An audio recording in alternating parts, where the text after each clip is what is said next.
안녕하세요. 오늘은 좀 특별한 자료를 가지고 이야기 나눠보겠습니다. 게임 개발사 펄어비스의 최근 실적 그리고 많은 분들이 기다리시는 신작이죠. 붉은 사막 출시 지연 소식을 다룬 증권사 리포트입니다.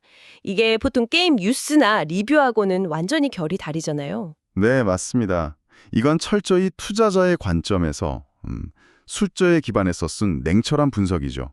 뭐랄까, 감정이나 기대보다는 데이터와 전망에 딱 집중하는 그런 건조한 스타일 자체가 또 흥미로운 지점입니다. 그렇죠. 그래서 오늘 저희 목표는 이 리포트를 통해서 펄어비스의 현재 상황, 그리고 붉은 사막 지연이 어떤 의미를 갖는지 그 핵심만 딱 뽑아서 이해하는 겁니다. 리포트 서두에 양치기 소년의 말로는 어땠나? 이 질문이 벌써부터 좀 의미심장하게 다가오네요. 자, 그럼 바로 시작해볼까요? 네, 먼저 2025년 2분기 실적부터 봐야겠죠. 매출액이 796억 원, 이건 전년 동기 대비한 3% 정도 줄었고요. 영업 손실은 118억 원으로 적자가 계속되고 있습니다. 이게 시장 기대치였던 매출 810억 원, 영업 손실 96억 원에도 못 미쳤어요. 예상보다 더 안 좋았다는 거죠. 그렇습니다. 리포트는 그 원인을 아주 명확하게 짚고 있는데요. 핵심은 역시 주력 IP, 그러니까 검은 사막의 매출 감소입니다.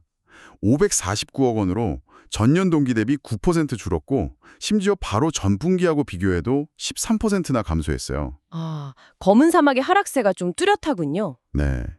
그런데 반대로 마케팅 비용은 크게 들었습니다. 오프라인 행사라던가 게임즈컴 같은 게임쇼 첨가 영향으로 105억 원까지 증가했어요.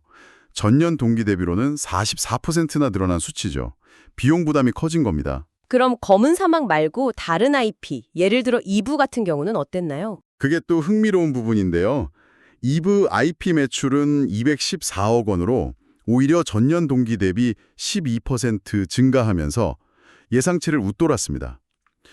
검은 사막의 부진을 일부 상쇄하기는 했지만 전체 실적 하락을 막기에는 역부족이었던 거죠.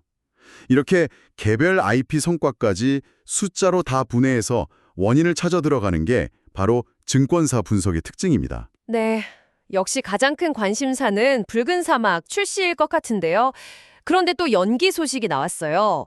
원래 2025년 4분기였는데 2026년 1분기로 또 미뤄졌어요. 근데 리포트에서는 여기서 더 연기될 가능성도 높게 본다고요. 네, 그 점을 상당히 우려하고 있습니다. 2018년에 개발 시작했으니까 벌써 7년이 넘었고요. 처음 목표했던 게 2021년 4분기였으니까 그때 기준으로 보면 벌써 4년 이상 지연된 셈이죠. 개발 기간이 계속 늘어지는 겁니다. 4년 이상이라 정말 길어지네요. 그렇죠. 이런 상황이랑 또 소위 AAA급 게임 시장 경쟁이 워낙 치열하다 보니 리포트에서는 붉은 사막의 2020년 누적 판매량 추정치도 좀 낮춰 잡았습니다. 기존에 560만 장 봤는데 500만 장으로요. 2020년 관련 매출은 대략 한 4천억 원 정도로 예상하고 있고요. 아까 그 양치기 소년 비유가 바로 이 지점을 짚는 거군요.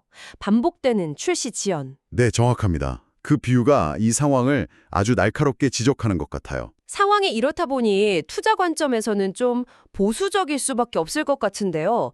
투자 의견은 중립을 유지했네요. 그런데 목표 주가는 오히려 3만 5천 원에서 3만 6천 원으로 살짝 올렸어요. 이건 왜 그런가요? 그 목표 주가 숫자 자체보다는 그 내용을 좀 들여다봐야 합니다. 붉은 사막 매출이 반영되는 시점을 2026년으로 미루면서 조정한 거거든요. 근데 더 주목해야 할 부분은 목표 주가 수익 비율, 즉 P를 기존 20.3배에서 13.3배로 상당히 큰 폭으로 낮췄다는 점입니다. P를 그렇게 크게 낮췄다는 건 어떤 의미로 해석해야 할까요? 쉽게 말하면 이제 붉은 사막에 대한 시장의 기대치, 그 눈높이를 예전보다 훨씬 보수적으로 잡고 있다는 아주 강력한 신호입니다.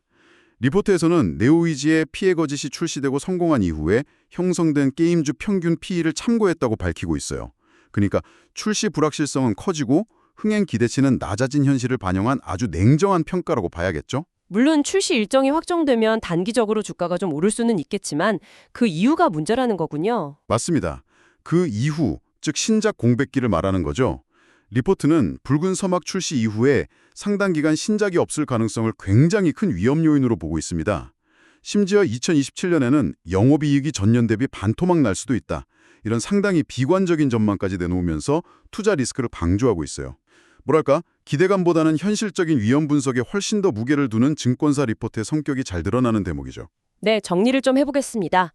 펄어비스는 주력 게임인 검은 사막 매출이 줄고 마케팅 비용은 늘면서 실적이 좀 부진했고, 기대를 모았던 붉은 사막은 또다시 출시가 미뤄지면서 판매량 기대치까지 낮아진 상황.